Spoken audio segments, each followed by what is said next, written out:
മുംബൈയിൽ നിന്ന് തിരുവനന്തപുരത്തേക്കുള്ള air India വിമാനത്തിൽ ബോംബ് ഭീഷണി. വിമാനം അടിയന്തരമായി തിരുവനന്തപുരം വിമാനത്താവളത്തിൽ ലാൻഡ് ചെയ്തു.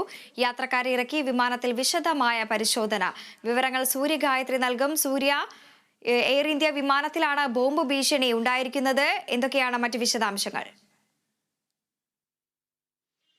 വൃന്ദ, മുംബൈ തിരുവനന്തപുരം എയർ ഇന്ത്യ വിമാനത്താവളത്തിലാണ് ബോംബ് ഭീഷണി ഉള്ളതായിട്ട് ഒരു മെസ്സേജ് വരുന്നത്. തിരുവനന്തപുരം വിമാനത്താവളത്തിൽ വിമാനം അടിയന്തരമായിട്ട് ലാൻഡ് ചെയ്യിപ്പിച്ചു. ഒരു സുരക്ഷാ ക്രമീകരണങ്ങളൊക്കെ ഒരുക്കിക്കൊണ്ടാണ് തിരുവനന്തപുരം വിമാനത്താവളത്തിൽ വിമാനം ലാൻഡ് ചെയ്യിപ്പിച്ചത്. യാത്രക്കാരെയൊക്കെ ഇറക്കിയതിന് ശേഷം വിമാനത്തിൽ വിശദമായ ഒരു പരിശോധന നടത്തി വരികയാണ്.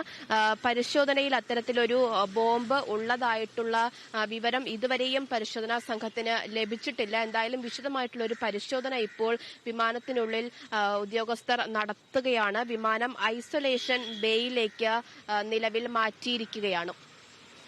സൂര്യ, എങ്ങനെയാണ് ഈ ഒരു ബോംബ്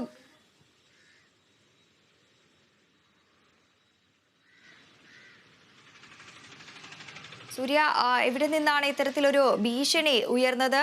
പരിശോധനകൾ എങ്ങനെയാണ് പുരോഗമിക്കുന്നത്? കൂടാതെ തന്നെ യാത്രക്കാരെ ഇപ്പോൾ തിരുവനന്തപുരം വിമാനത്താവളത്തിൽ ആണ് യാത്രക്കാരുള്ളത് എന്ന് അറിയാൻ സാധിക്കുന്നു. ഈ പുനർ നടപടികൾ എന്തൊക്കെയാണ്? വൃന്ദ, ഈ എയർപോർട്ട് ജീവനക്കാർക്കാണ് ഇത്തരത്തിലൊരു മെസ്സേജ് വന്നിട്ടുണ്ടായിരുന്നത്. അതായത് ഈ വിമാനത്തിൽ മുംബൈ തിരുവനന്തപുരം എയർ ഇന്ത്യ വിമാനത്തിൽ ബോംബ് വെച്ചിട്ടുണ്ട് എന്ന തരത്തിലുള്ള ഒരു ഭീഷണി മെസ്സേജാണ് ഈ ഉദ്യോഗസ്ഥർക്ക് കിട്ടിയത്. അത് സംബന്ധിച്ച് അതുമായി ബന്ധപ്പെട്ടാണ് ഈ അതീവ സുരക്ഷ ഒരുക്കിക്കൊണ്ട് തിരുവനന്തപുരത്ത് എയർപോർട്ടിലേക്ക് വിമാനം അടിയന്തരമായിട്ട് ലാൻഡ് ചെയ്യിപ്പിച്ചത്. അതിനുശേഷം ഈ യാത്രക്കാരെ എത്രയും പെട്ടെന്ന് വിമാനത്തിൽ നിന്ന് സുരക്ഷിതമായിട്ട് പുറത്തേക്ക് മാറ്റുകയാണ് ചെയ്തിട്ടുണ്ടായിരുന്നത്. അതിനുശേഷമാണ് ഈ എയർപോർട്ട് ജീവനക്കാർ വിമാനത്തിന് അകത്ത് പരിശോധന നടത്തിയത്.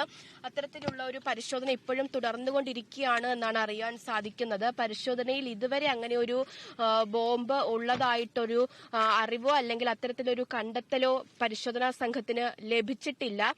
ഇതുവരെയുള്ള പരിശോധനയിൽ ഇതൊരു വ്യാജ വാർത്തയായിരിക്കാം എന്നാണ് പരിശോധനാ സംഘം അല്ലെങ്കിൽ റെയിൽവേ ഉദ്യോഗസ്ഥർ വിലയിരുത്തുന്നത്. എന്തായാലും ഈ മെസ്സേജ് അയച്ചത്, ഇത്തരത്തിലൊരു സന്ദേശം അയച്ചത് ആരാണെന്ന് അടക്കമുള്ള അന്വേഷണം തുടരുകയാണ്. അത് ആരംഭിച്ചിട്ടുണ്ട്. എന്തായാലും ഈ യാത്രക്കാരെയൊക്കെ തന്നെ സുരക്ഷിതമായിട്ട് മാറ്റി ഈ ഒരു പരിശോധന നടത്തുകയാണ്. നിലവിൽ വിമാനം ഐസൊലേഷൻ ബേയിലേക്ക് മാറ്റിയിട്ടുണ്ട്.